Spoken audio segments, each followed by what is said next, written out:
This is engineering design and presentation. This class can be taken as a freshman if you have done concepts of engineering in the middle school level at Matthew. This class will also allow you to do what they call CAD, computer aided design, either through AutoCAD or SketchUp. The class will allow you to move on to advanced engineering design presentations, where we can learn to manipulate drawings for 3D printing, for robotics design.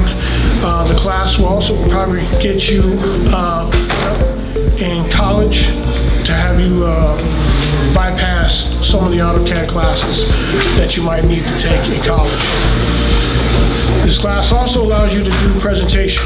We'll teach you how to give a presentation properly through PowerPoint or through any Google Docs.